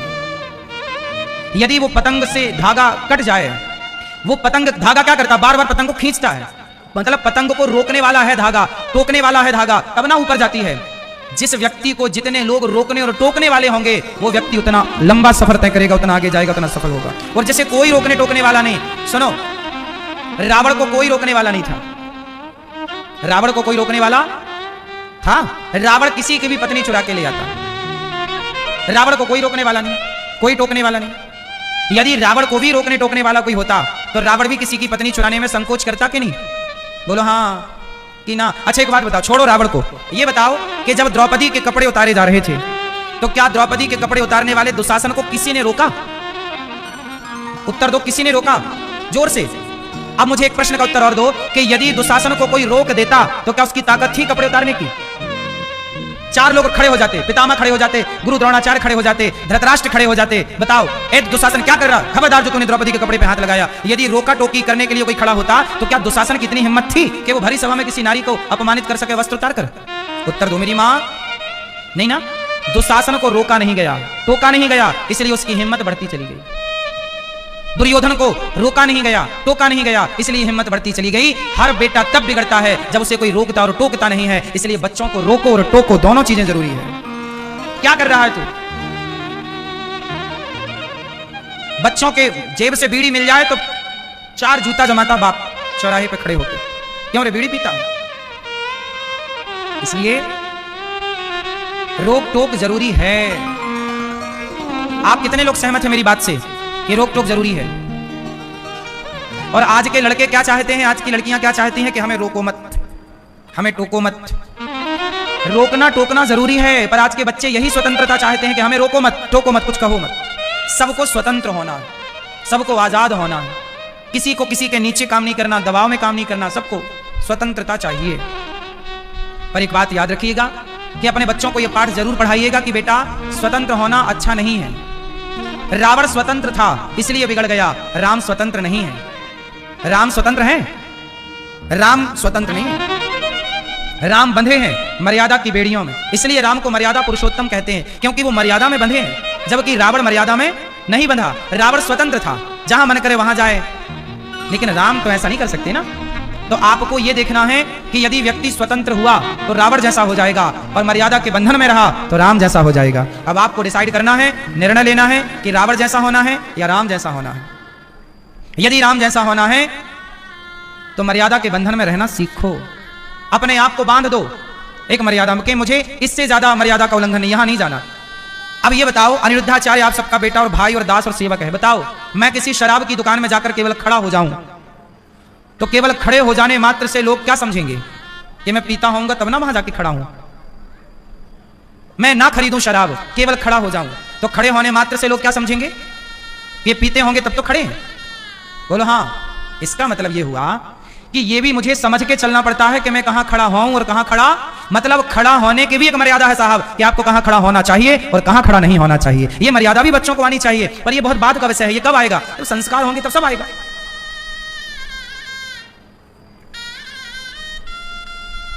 कहाँ खड़ा होए कहाँ खड़े ना। अब सोचिए आप लोग ना टाइम पास करते हो, ताश खेलते हो। बहुत लोग होते हैं जो टाइम पास करते हैं। क्या कर रहे हो जी? ताश खेल रहे हैं। क्यों? टाइम काट रहे हैं, ताश। चलो आप तो टाइम पास कर रहे हो, ताश खेल रहे हो, लेकिन एक बात बताओ कि यदि मैं ताश लेकर के बैठ जाऊं, आप लोगों की तरह कहूं कि जी मैं भी ताश खेल लूं, जरा टाइम पास कर लूं, तो बताइए मैं ताश खेलूंगा टाइम पास के लिए, तो ये छोटे छोटे जो बच्चे मुझे देखेंगे वो क्या कहेंगे कि अरे अनिरुद्धाचार्य जी महाराज जी जब ताश खेल सकते हैं तो हम क्यों ना ताश खेलें भैया। मतलब जो मैं करूंगा उससे मेरे आने वाली पीढ़ी को मैसेज मिलेगा, या अच्छा मैसेज मिलेगा या तो बुरा मैसेज मिलेगा। इसका मतलब यही हुआ कि आप लोग जो काम करते हैं उस काम का प्रभाव भले आप पर ना पड़े, पर आने वाली पीढ़ी पर उसका पूरा पूरा प्रभाव पड़ता है। आप जो अच्छा निर्णय लेते हैं उसका प्रभाव, आप जो बुरा निर्णय लेते हैं उसका प्रभाव समाज पर आने वाली पीढ़ियों पर पड़ता है। ये बात सही है कि गलत है? क्यों जी बात सही है? इसलिए हम जुआ इसलिए ना खेलें क्योंकि हमारे जुआ खेलने से हमारे बच्चे जुआ खेलना सीख जाएंगे। इसलिए हम शराब ना पिएं क्योंकि हम शराब पिएंगे तो हमारे बच्चे शराब पीना सीख जाएंगे, क्योंकि हम जो करेंगे वही हमारे बच्चे करेंगे। इसलिए आप अपने माँ बाप जो बच्चे होते हैं वो बच्चे देख कर ज्यादा सीखते हैं। कोशिश करिएगा कि आप बच्चों को गलत संदेश ना दें, गलत मैसेज बिल्कुल ना दें, अच्छा ही सिखाओ। सत्यम नास्ति तपः शौचम दया दानम न विद्यते। तो आपको पवित्रता का ख्याल रखना है। जब नारद जी महाराज सारे तीर्थों में गए और शांति ना मिली, तब वृंदावन गए। वहां एक महारानी भक्ति उदास बैठी थी। देवी कौन है आप? महाराज मेरा नाम भक्ति है। क्यों उदास है? बोले जब से कलयुग आया मैं बड़ी परेशान हूं। भक्ति उदास, ज्ञान परेशान, वैराग्य परेशान। अहम भक्ति ऋतिख्याता इमऊ में तनयऊ मतऊ ज्ञान वैराग्य नाम आनऊ काल योगे न जर्जरऊ। काल के प्रभाव से ये हमारे बेटे दो ज्ञान और वैराग्य बड़े जर्जर हैं, मतलब बूढ़े हो गए।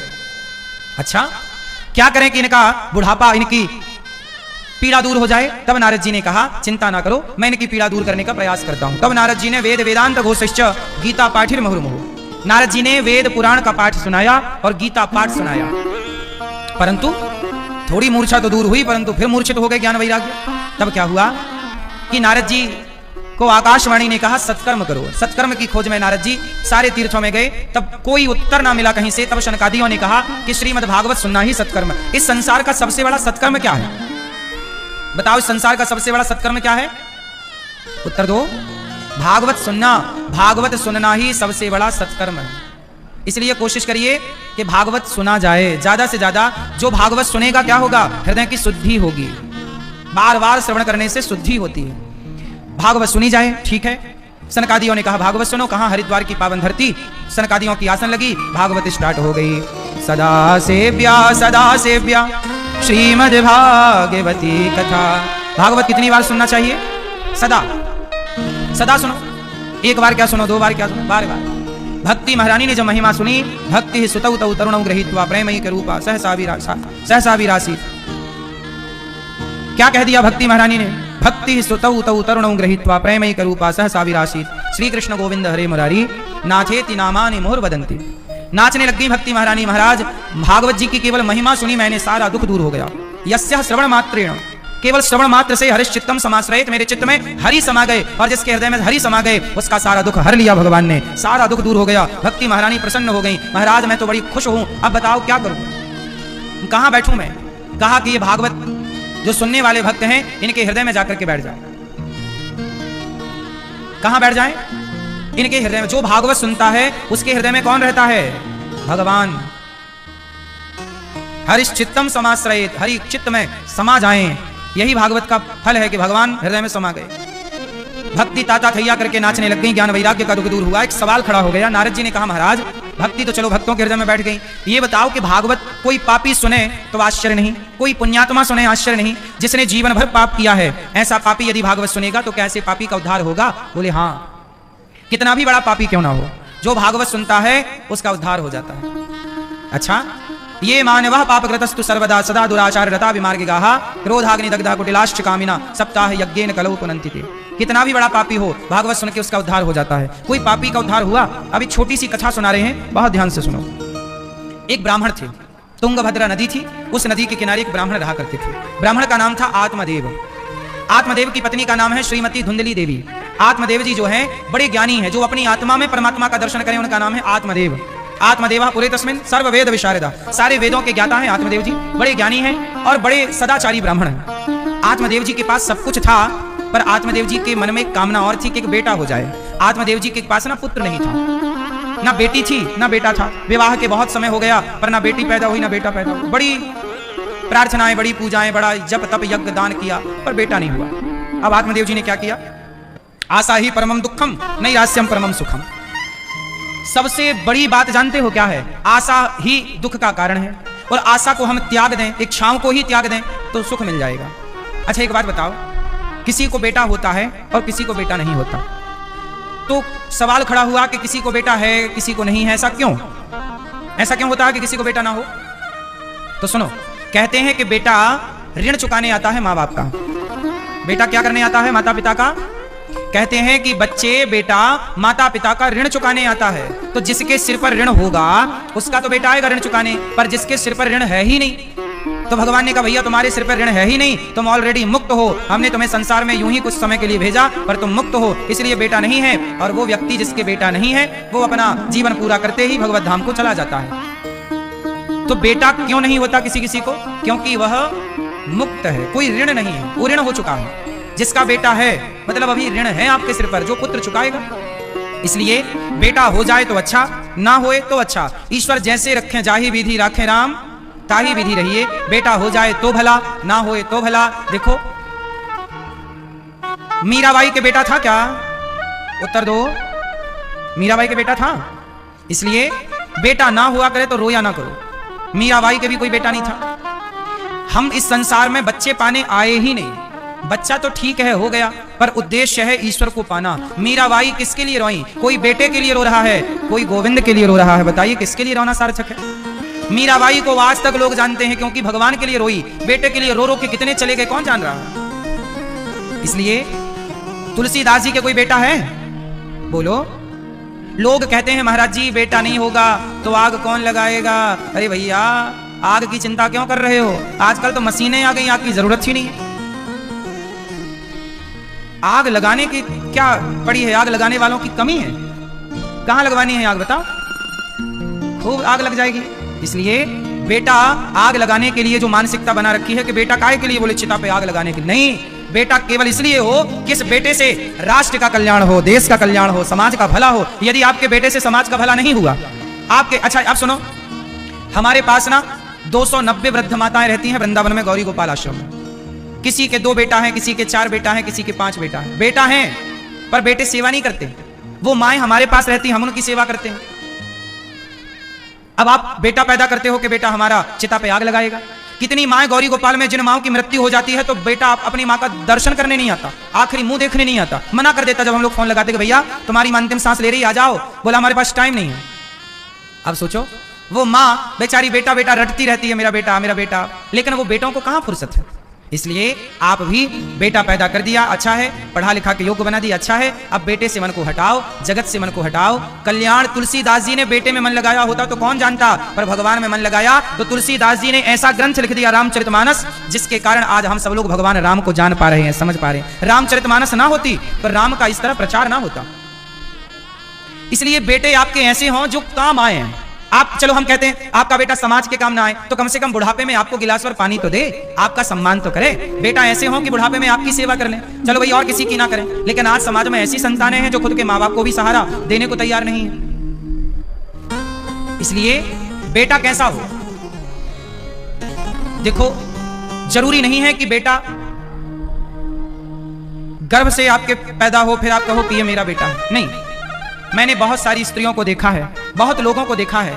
सुनो, आप माँ हो ना, एक बेटे को पैदा करती हो, 4 बच्चों को पैदा करके पाल पोस के बड़ा करती हो।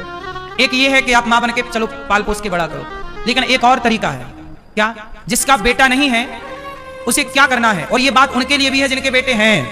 सुनो, आपके यदि 2 बेटे होंगे ना, 4 बेटे होंगे ना, तो आप पूरी जिंदगी उन 2-4 बेटों के लिए ही जियोगी और 2-4 बेटों में ही मर जाओगी।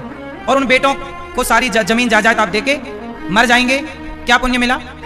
बच्चों को जमीन जायदाद तो दो, कौन लेगा? वही तो लेंगे। लेकिन जमीन जायदाद लेने के पहले बहुत अच्छे संस्कार दे दो बच्चों को। कैसे संस्कार? ऐसे संस्कार दो कि आपका बेटा केवल अपने, देखो हित अनहित पशु पक्षियों जाने। अपने बेटे का पेट भरना तो कुत्ता भी जानता है, अपने बच्चों का पेट भरना तो चिड़िया भी जानती है। चिड़िया भी जाती है और घोंसलों में बच्चों के लिए दाना लाती है और उसके मुंह में डालती है अपने बच्चे के। तो बताओ, कुत्ता बिल्ली पशु पक्षी भी ना अपने बच्चों का पेट भर रहे हैं, लेकिन भगवान ने हमें मनुष्य बनाया है। आओ हम मनुष्य बन के कुछ और काम करें। क्या काम करें? केवल अपने बच्चों तक सीमित ना रहें, आओ हम समाज की सेवा करें, अपने राष्ट्र की सेवा करें। ऐसे बच्चे हों जो देश के काम आए, समाज के काम आए। आपका बेटा केवल आपके काम आ गया, चलो ये भी ठीक है कि आपके काम आया, लेकिन ये बताओ कि राष्ट्र के काम कितने आया, समाज के काम कितने आया, देश के काम क्या आया। अब जैसे मेरे मन में एक विचार आया, पिछली बार मैं 18 तारीख को जब यहाँ आया और इस कथा की जब रूपरेखा चल रही थी, तो हमारे भैया यहाँ विराजे हैं बड़ौदा से, श्री चंद्रभान जी, हमारे तो पिता तुल्य ही हैं, इसलिए नाम लेने में बड़ा संकोच होता है अपने से बड़ों का। हम तो आप सबकी गोद में पले बढ़े हैं और आप सब हमारे पूज्य हैं। मैं अपने रेौझा गांव को, मैं रेौझा और पूरा क्षेत्र, बड़ौदा है, बबैया है, सगोड़ी है, ये पूरा जो क्षेत्र अपना, इस पूरे क्षेत्र को, खासकर जो मेरे गांव में आप लोग रहते हैं, मैं ये मानता हूं कि गांव के जितने लोग हैं आप सब मेरे गुरु ही हैं। सबने मुझे कुछ ना कुछ सिखाया है, सबने मुझे कुछ ना कुछ पढ़ाया है, तो गांव के सभी लोग मेरे गुरु हैं। मैं सबको अपना गुरु भाव से देखता हूं। ये हमारे चाचा बैठे हैं चश्मा लगाए, ये हमारे चाचा हमें बहुत कुछ सिखाए हैं, ये भी हमारे पिता की तरह हैं और इन्होंने खूब सिखाया है हमें, खूब बढ़िया संस्कार मुझे इन्होंने दिए हैं। मुझे आज वक्ता बनाया, यहाँ बैठ के मैं कुछ बोल पा रहा हूँ, तो मैं इन्हीं के साथ बचपन में साइकिल से दूर दूर कथाएं सुनने जाया करता था। जहाँ कथाएं होती थी तो हम और चाचा साइकिल उठाएं और चले जाए कथा। क्यों चाचा, सही है? तो ये हमारे चाचा हैं। सब गांव के बड़े बुजुर्गों के साथ मैं बैठा करता था और कुछ ना कुछ सबसे मैंने सीखा है। तो इस भाव से आप सभी मेरे गुरु हैं। ये जितनी मेरी चाची बैठी हैं, मौसी हुआ, सबने मुझे कुछ ना कुछ सिखाया ही है। दत्तात्रेय जी ने 24 गुरु बनाए हैं और सबसे कुछ ना कुछ ग्रहण किया है। एक व्यक्ति के निर्माण में उस व्यक्ति, वो अकेला नहीं होता, पूरा समाज तैयार करती है तब कोई निर्माण होता है। तो मुझे बनाने में मेरे पूरे गांव के लोगों ने प्रयास किया है, पूरे गांव के लोगों का योगदान है। हमारे बीच में हमारे अब लाल साहब जी नहीं रहे, भगवत धाम चले गए वो, लेकिन वो भी मेरे साथ बैठ के ना हम लोग बहुत बातें, वो खूब बात करते थे, खूब बातें करते थे। तो उनकी बातें सुनते सुनते और फिर उन्हें हम बोले, वो हमें बोले, हम उन्हें, इससे क्या हुआ कि हमने बोलना सीख लिया उनसे बात करते करते, क्योंकि वो दिन भर बोलते थे। तो हमारे लिए तो वो गुरु ही हो गए ना, हमें सिखाया। तो देखिए मैंने सबसे कुछ ना कुछ सीखा है, गांव के सभी हमारे, और मैं बचपन से ही बड़ों की संगत करता था। आप सब इस बात के गवाह हैं, बड़े बुजुर्गों के साथ ही मैं बैठा करता था। तो देखिए हम केवल ये चाहते हैं कि आपके बच्चे जो आज छोटे हैं, जब ये बच्चे बड़े बने तो काम आए किसी के। ये दास अनिरुद्ध, मेरा मानना है कि मेरा जीवन सेवा के लिए है। मैं और कुछ नहीं सोचता, मैं केवल ये सोचता हूं कि मुझे सेवा करनी है और मैं सेवा करता हूं जो मेरे से बनता है। मैं चोरी करके सेवा नहीं करता, मैं भीख मांग मांग के सेवा करता हूं। और अभी मैं 18 तारीख को जब यहाँ ये मीटिंग में आया कथा की रूपरेखा की, तब हमारे बड़ौदा वाले भैया ने कहा और गांव के भी कुछ लोगों ने कहा कि इस क्षेत्र में कुछ होना चाहिए। तो भागवत तो हो ही रही है, यज्ञ तो हो ही रहा है, यज्ञ हो रहा है, भागवत जी हो रही है, और क्या होना चाहिए? तो इन्होंने कहा, अब मेरे मन में ये विचार नहीं था, लेकिन हमारे गांव और क्षेत्र के लोगों ने ये विचार मुझे दिया। तो देखो मैं आप लोगों की आज्ञा का किस तरह पालन करता हूं। तो आप लोगों की आज्ञा हुई कि गांव में, अब जैसे हमारे अपने रेौझा गांव में ना एक सरकारी स्कूल है, इसके अतिरिक्त तो कोई दूसरा स्कूल हमारे गांव में नहीं है। तो मेरे विचार से इन्होंने मुझे विचार दिया, फिर मैंने उस पर बहुत मंथन किया, तो बात सफलता की ओर पहुंची। मेरे मन में फिर विचार आया कि क्यों ना मैं अपने गांव के लोगों को, अपने क्षेत्र के लोगों को एक स्कूल बना करके दूं, जहां यहाँ के बच्चे उस स्कूल में पढ़ करके शिक्षा पाएं। और केवल शिक्षा नहीं, संस्कार।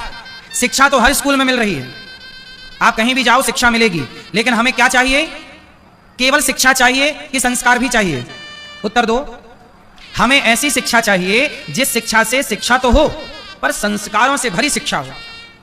ऐसा बेटा पढ़ करके आए कि पढ़ लिख करके वो अपने माँ बाप का और सम्मान करने लग जाए, बड़े बुजुर्गों का और सम्मान करने लग जाए, और वो सोचे तो केवल अपने परिवार के लिए नहीं, अपने गांव के लिए, अपने समाज के लिए, अपने क्षेत्र के लिए, अपने राष्ट्र के लिए सोचे।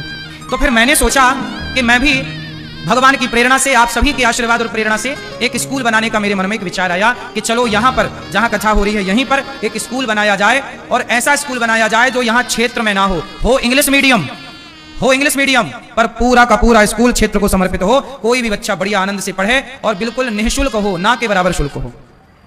कैसा स्कूल हो? निःशुल्क हो और इंग्लिश मीडियम हो, और ऐसा स्कूल हो जो पूरे 20, 25, 50 किलोमीटर में कोई ऐसा स्कूल ना हो, इतना अच्छा। तो मेरे मन में ये विचार है कि मैं अपने गांव में एक स्कूल बनाऊं, क्योंकि इस माटी, जिस माटी पे आप लोग बैठे हैं, इस माटी का मेरे ऊपर बहुत ऋण है। इस माटी ने मुझे यहां तक पहुंचाया है, और मिट्टी का ऋण तो सबको ही चुकाना चाहिए। जननी जन्मभूमश्च स्वर्गादपि गरीयसी, जन्म देने वाली माँ और जन्मभूमि ये स्वर्ग से भी श्रेष्ठ होती हैं। इनका ऋण कभी कोई चुका नहीं सकता, चुकाने का प्रयास सबको करना चाहिए, अच्छे काम सबको करना चाहिए। तो मेरे मन में एक विचार आया कि मैं अपने क्षेत्रवासियों को कक्षा 1 से लेकर कक्षा 12वीं तक एक स्कूल हो गांव में हमारे।